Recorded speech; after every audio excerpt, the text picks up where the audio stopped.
सभी साथियों को अयोध्या धाम के एडवोकेट शिवम पांडे की तरफ से नमस्कार। साथियों,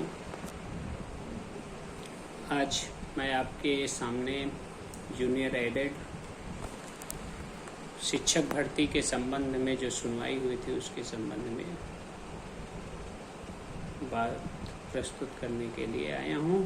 और आयोग का गठन जो रहा है इस पर भी लगभग आयोग में यूपीएससी में जो कार्रवाइयाँ चल रही थी वह भी पूर्ण हो गई हैं। उनके संदर्भ में 2-4 शब्द आप लोगों के समक्ष रखूंगा। साथियों, जैसा कि आपको पता है कि 15/241/2022 जूनियर एडेड की सुनवाई चल रही थी। सुनवाई प्रॉपर बेंच में हुई है। हमारे मेरे सीनियर अधिवक्ता सीमान सिंह जी द्वारा अच्छी बहस की गई और बहस करके आदेश को रिजर्व कराने में बहुत बड़ा योगदान दिया गया। तो साथियों, जब आदेश रिजर्व हुआ था तो ये हुआ था कि हाँ 90 दिन के अंदर आदेश आ जाएगा, लेकिन 11 तारीख को जो आदेश डिलीवर्ड हुआ है वो बड़ा ही आश्चर्यप्रद है, बहुत ही ज़्यादा आश्चर्यप्रद है। सीमान सर को भी भरोसा नहीं हो रहा है कि एक कोर्ट जब पूर्णतः सुनवाई कर लेती है और आदेश को रिजर्व करती है, उसके बाद कोर्ट कहती है कि हम ऑर्डर रिलीज नहीं कर सकते हैं क्योंकि अप्रोप्रिएट ढंग से अभी हमने पूरा नहीं सुना है, हमें फाइनल हियरिंग के लिए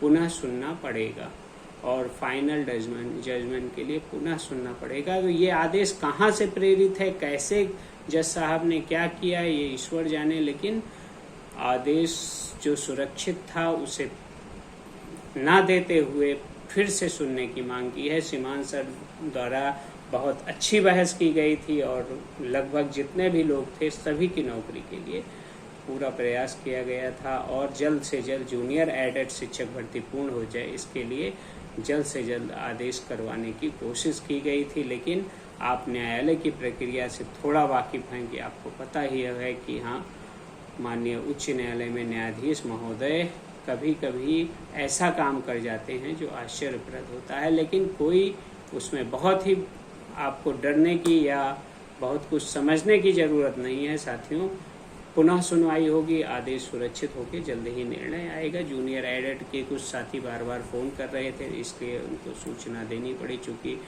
हमारे ही चैम्बर से यह फाइल रन हो रही है, इसलिए जो है हमने इस पर बहुत ही अध्ययन किया है और अभ्यर्थियों के जीत के लिए पूर्णतः कोशिश की है। साथियों, आपको पता है कि 29 जुलाई तक आयोग का गठन हो जाएगा। उसके बाद बेसिक में बहुत बड़ा उलटफेर होगा, फेरबदल होगा और अन्य वैकेंसियां भी आने की संभावना है। और यूपीएससी की बैठक भी हो चुकी है, लगभग चीज़ें तय हो गई हैं। 24 तारीख को एक और बैठक है, उसके बाद नई शिक्षा नीति का गठन हो जाएगा।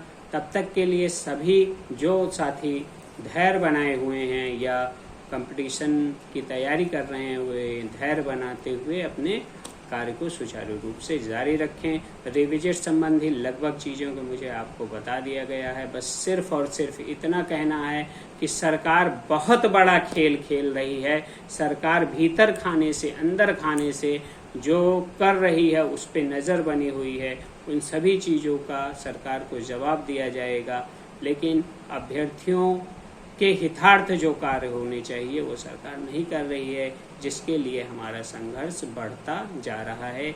आप सभी को अगले अपडेट के साथ जल्द ही मैं इसी वीडियो के माध्यम से, इसी यूट्यूब के माध्यम से फिर से आप सभी के सामने प्रस्तुत होऊंगा। तब तक के लिए आप सभी स्नेहिल साथियों को अयोध्या धाम के एडवोकेट शिवम पांडे की तरफ से जय श्री राम, जय हनुमान, जय महाकाल।